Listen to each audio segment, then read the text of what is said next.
A really interesting story emerged today regarding Alexander Isak, and it feels like every day there are updates and stories and Hmm. information coming out. And what was printed today, gents, is that contract talks have been put on hold or have broken down temporarily between Alexander Isak and Newcastle. I'm just going to read what it said, so I don't want to what the passage said. It said Newcastle paused contract talks with Alexander Isak after he did not accept their initial proposal.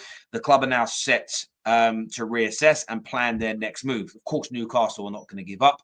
They're not going to walk away. Both Arsenal and Liverpool increasingly view Isak as their top priority this summer. Um, what do you guys make of this? Because we know that the player himself has said he loves the city, loves the club, no desire to leave. The ownership have said we would be stupid to let him go, and we're going to fight tooth and nail to get it done. But every other day, there's a journalist. There's top level journalists, desk journalists, speculation. Liverpool push him.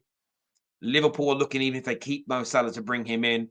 Arsenal is their number one priority. Both clubs have made official contact with the players' camp. I don't think it's just as simple as Newcastle saying he isn't for sale right now, because clubs are pushing. And I've always felt that if people are pushing for your player, there's a possibility the deal is on. There's a possibility he could leave, because if the player said no chance, and Newcastle said no chance, Liverpool and Arsenal would just stop, wouldn't they? Because you wouldn't Yeah, change their I don't think there's no chance. It's mind. not. This is not a no chance thing. This is a. It depends. Like, this is the honest answer to this Isak situation. I don't know for a fact that like Isak and Newcastle are gonna make top four, and I don't know for a fact or not that even if they do make Champions League, maybe he can still make a move. To be honest with you, it depends. Like, that's just the honest truth of the matter. Like, as much as I think if Newcastle make Champions League football, I do believe it's gonna be a lot more difficult to like kind of get Isak out of Arsenal, out of Newcastle. Sorry, but I do think like he might want to move if they don't make Champions League, because he probably thinks of himself as a Champions League player.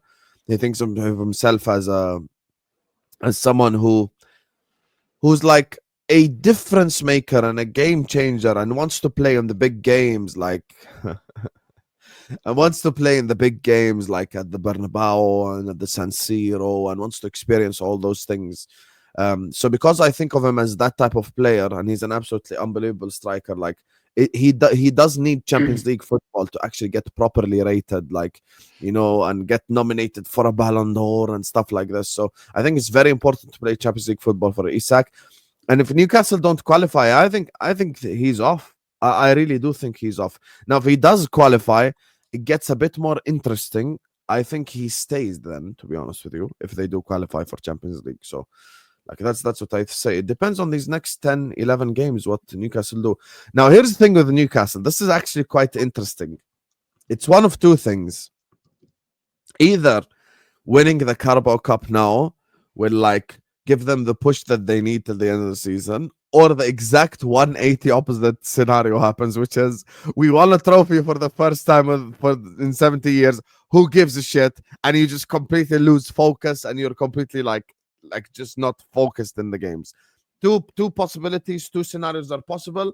So Mhm. we've got to wait and see which I, one I happens. think I think they will be serious. I think Newcastle will use it as a stepping stone to actually push on and do better things. I don't see them players being drunk like Jack Grealish for the rest of the season. So you know what I'm saying. But in terms of Isak, I think Isak's doing the right thing.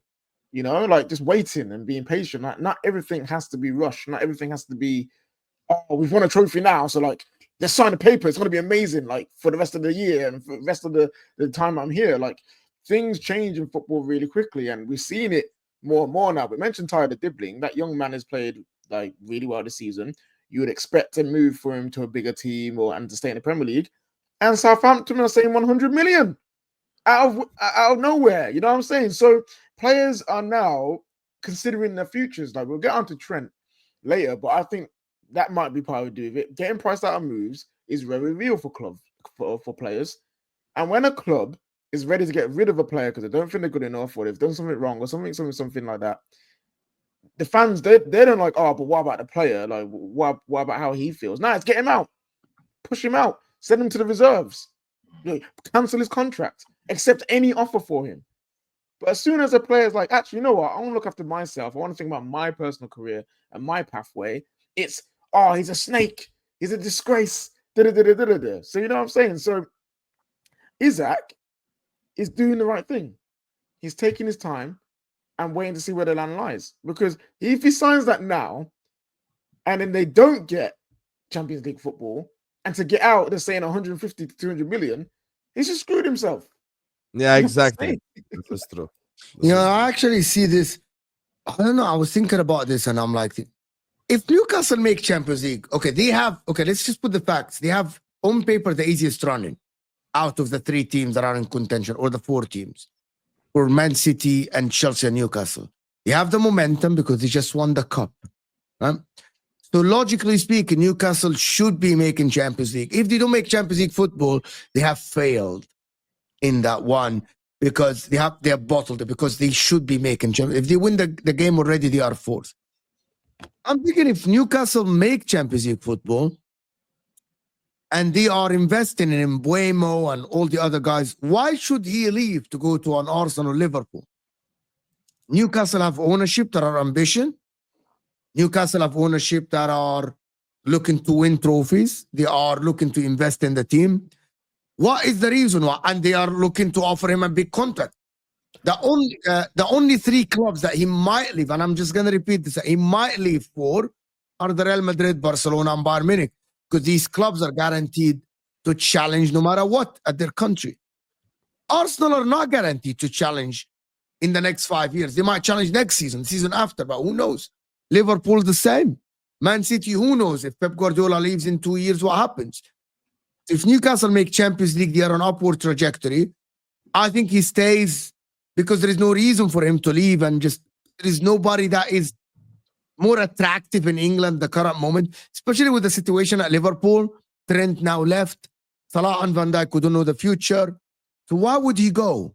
Like, there is no reason for him to go. If Newcastle play Champions League, if Newcastle look to invest, he's going to sit with them, see what the transfer plan is. It looks like they are in to improve that right side, get a center back. Why not stay at Newcastle and maybe try to be the star for Newcastle that will push them to challenge for a title or something? People just completely dismiss that Newcastle can challenge. I agree. I agree with you. I just think this is a very delicate talking point. Newcastle fans do not enjoy their best player or any of their better players being linked and discussed by other clubs. They hate fans sort of tweeting, "Oh, I'd love him in an Arsenal. I'd love him in a Liverpool. I'd love him in a Chelsea shirt." My pushback against Newcastle fans that do that is that I see lots of your fans say the same things about players they desire. So I think that that's something you should Newcastle fans have got, especially the younger ones, the ones that were a little bit older and went through remember the 90s, saw the scrutiny and pressure. Maybe they understand it still. The younger fans, maybe 25 years old and younger, you're in the big time now. You're winning trophies. You've got very ambitious owners. You've built a very good squad. Clubs are going to circle. Man City have become a powerhouse in English football, but their best players have been linked with moves away every season under Pep. And that's with Pep Guardiola as the manager and with their very ambitious owners. You're always going to have rival fans go, "I'd love this player. Oh, he's amazing. I'd love to take him." And when there's a sniff of a story, fans are going to want to talk about it because that's natural for us. The same as if Newcastle suddenly linked to a player that they really like, they wouldn't care about the feelings of the fans of that club. They'd be talking about it in their group chats on Twitter or on socials. We'd be discussing it as we've done for Newcastle before on these types of shows as well. That all being said, of course, Newcastle could be the most desirable destination for Isak after he's listened to everybody. What I say is this to it. I don't think it's as clear cut as he will definitely stay because Newcastle are owned by Piff and they've got loads of money and they're ambitious. I think that is a reductionist view. I believe he's going to look at this situation. I think what you said, KJ, was spot on. We look at the Trent situation that we're going to get into. If you look at Harry Kane, and I know that Isak has just won a trophy and scored in a final, but players need to be mindful of, am I staying for the right reasons? is this the best option for me in my career?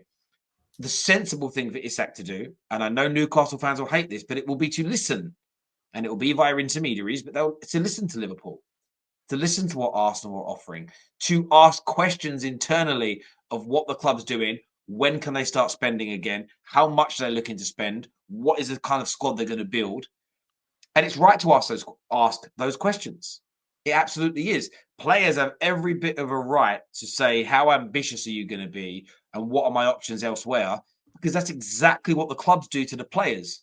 When clubs are looking to renew a player's contract, they go, right, how good is he? How long do you think he'll maintain this level? What if we have to change manager? Are there better options out there? What are his demands?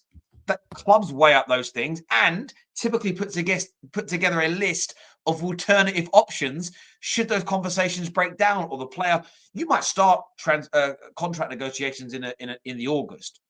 Come December, the player's been awful, and you might go, actually, these two players are on the come up. Maybe we won't renew. Maybe we'll just sell in the summer, as an example, rather than pay out an extra £100,000 a week for the next 6 months. So this is where I think football fans have got to wise up: is that our clubs are the most disloyal parts of football. When it comes to the relationship between player and club, the clubs are far more disloyal than players ever are. You should want Alexander Isak to do his research and to talk to other clubs. Yes, there's a possibility that his head gets turned, but if he stays, he's there for the right reasons. What you don't want him to do is make an emotional, snap decision, won a trophy, the fans were crying, the world went mad, I'm staying, 6-year New Year deal. 18 months in, he goes, what have I done? I really would love to be a Real Madrid player right now, but they can't afford me because Newcastle want 200 million. I wish I went to Liverpool and fulfilled a childhood dream. These are examples I'm making up. They're hypothetical. So I think it's not a bad thing that the other clubs are circulating, because you need players that truly want to be at your club if you're going to reach the pinnacle. And I'll give you an example. Man United have signed a number of star names in the last 12 years, who all of them have admitted they came for the wrong reasons. And some of them within days, some of them within a few months were like, why did I do this? You are never going to create a title-winning team, which is what you aspire to do, with players that are not fully committed. Sometimes to know if a person's fully committed, there needs to be a little bit of temptation there. You need that little bit of temptation. It's true. It's true, though. At the end of the day, you need that. And look, I'm not going to make a relationship analogy, but you all know where I'm going with that. If there's a little bit of temptation and you're like, no, I love what I've got, then you know that your love for that person's real. If suddenly every time someone bats their eyelids at you, you're off ski, don't marry that person, because you're going to break their heart. Terry's definitely set up his missus in the past with one of his brothers, been like, move to her and see if she's loyal to me, mate.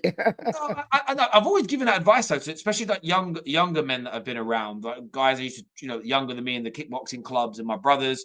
It's always, look, don't just, I don't know about this, like in English culture, a lot of people, right, very young, 16, 17, 18, 19, I've got missus now, and they're like almost settled down so young. You coming out tonight? No, I'm at the missus. Coming out tonight? No, I'm around the missus's house. You're always around there. Yeah, we're together. And I always used to say, look, like, live your life. And equally, if they're like, I've settled down now, but if they're out and they're always on other women, I'd be like, brother, why don't you just end that relationship and be single? Wouldn't that just be easier than, like, that's just the way I've always been. But yeah, that's just me. But look, I don't know where he's going to go. My opinion will change like the weather. What I will say, I think is true, is that this isn't as simplistic as him just signing a new deal. The other clubs are on this. They are pushing. They believe they've got a chance. And I think it's right now, it might be more involved. There won't be stories from journalists if it's impossible. It's as simple as that. Like, if it's impossible, someone would have just tweeted, Isak wants to stay to Newcastle 100%, and there's no way that anyone makes a move for him. Done. See, I just want to say, sorry, let me say very quickly to Lewis, no, I didn't get married at 18. I didn't have my first proper girlfriend. And what I mean by that is as a young man, it was girls I was knocking about with, and we're together.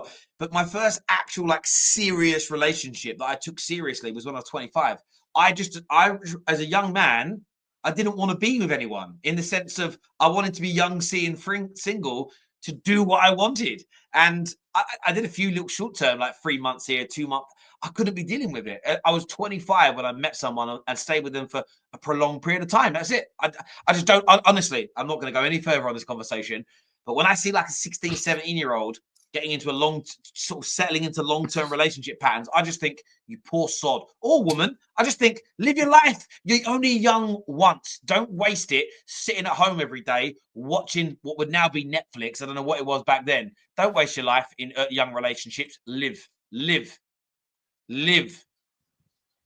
Anyway, Why sorry, came KJ, into a Terry relationship story? Yeah, Yeah. what's this gods, What like? is this going on, But that's how bro? Newcastle fans are moving with Isak, isn't it? You know what I'm saying? So, but honestly, I think the best thing for him to do is wait this season, obviously, get to the summer and just see who they're bringing in, just to see if they're serious.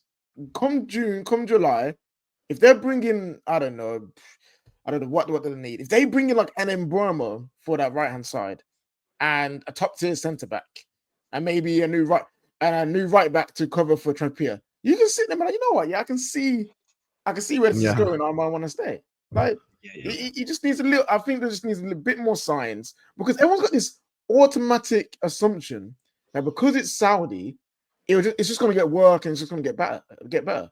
We don't know what's going to happen in the future. Yo, what if there's a rule that comes out saying clubs are no longer allowed to be owned by state countries, and they kick out the Saudis, they kick out the guys at Man City? What then? That could happen in England. If we, So, I wouldn't say that's beyond the realms of possibility. Yeah, you know what I mean. So like, it's just about him getting that feeling. Everyone in life gets that feeling where they feel like something's right for them. He needs to have that time to think about it.